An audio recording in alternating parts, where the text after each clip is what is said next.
For metastatic pancreas cancer, we've gone from a gemcitabine-only world to now having really two main recipes that we recommend to patients. One is gemcitabine nab-paclitaxel, gemabraxane. The other is a FOLFIRINOX, a 5-FU-based regimen with irinotecan and oxaliplatin. They both perform fairly similarly. They have different toxicities. They have different administration, different wear and tear on the patients. And so in picking those, between those, we are trying to assess what that patient's needs are. How much intensity can they tolerate? How much more bang for the buck do I get from a more intensive regimen? And what will the other regimen do if I pick that? What I would really like is some sort of biomarker that would tell me that 5-FU-based is right or gem-based is right. Because as we think about this and we talk among ourselves, it's pretty clear that some patients respond to one and some other patients respond to the other, but it's kind of rare that we see patients respond to both. And so in many ways, we're guessing, right? And so in my world, most of the pancreas cancer patients are a little older, they can be more frail, and so it is rare for me to give a patient FOLFIRINOX, for example. It's really the exception when I would pick that for metastatic disease.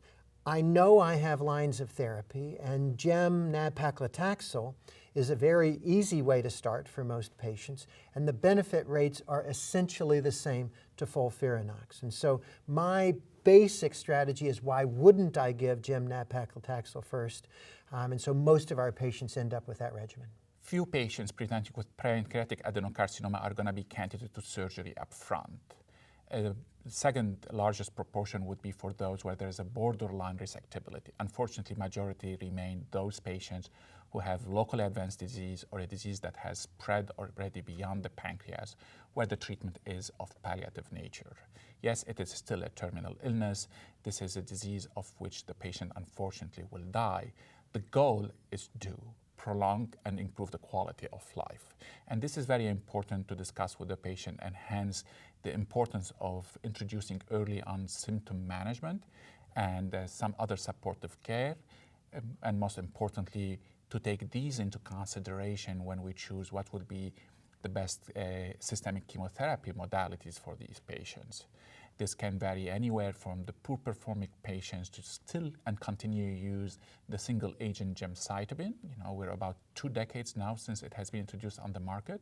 But in the last 6-7 years, we had different modalities added to the frontline treatment. And we have 2 regimens that have not been compared head to head: the albumin-bound paclitaxel plus gemcitabine, or the FOLFIRINOX. There are different ways of providing it. And again, it comes to take into consideration the pre-existing comorbidities in the patients, neuropathy, diabetes, etc., and what's their bone marrow reserve, what's happened. And often they have patients who had their pancreatic cancer being diagnosed at earlier stage that received a combination of neoadjuvant chemotherapy, surgery, radiation, etc., and they recurred. So the time lapse since that treatment has completed and how aggressive the disease is a factor, as a very important factor to take into consideration when we choose the best treatment options. Comorbidities sometimes can be improved with the appropriate management, and the performance status of a patient can dramatically improve from an ECOG 2 to ECOG 1 or 0 with the appropriate management. Colleagues always reach out to me and to ask me about a particular case, what would be the best approach. The best approach for me is always enroll the patients when eligible on a clinical trial. And I encourage all my colleagues to look into within their practice, within their cooperative studies network, about enrolling patients on clinical trials. Only in clinical trials will bring the knowledge to bring new studies, the new treatments, and will make us learn at delivering better care to patients. But outside of the clinical trials, think about this patient as he or she has been exposed to any cytotoxic before in the neoadjuvant or adjuvant setting, what has been the time lapse since that, and if it's not, and it's a de novo advanced pancreatic adenocarcinoma, think about the multiple steps. Is this patient going to make it to second line and third line? And of course, performance status is really a big differentiator. Other prognostic factor we often look at is the albumin level, the neutrophil lymphocyte ratio, etc. These are secondary. Get the patient in good shape. The way you see them on day one may not be the way they can be when they come a week or 2 weeks later. Often they improve with very appropriate symptom control, pain management, opioid-induced constipation, malabsorption, depression. Remember, 50% of patients have signs or symptom depression that predates even the diagnosis of pancreatic cancer. It's very important.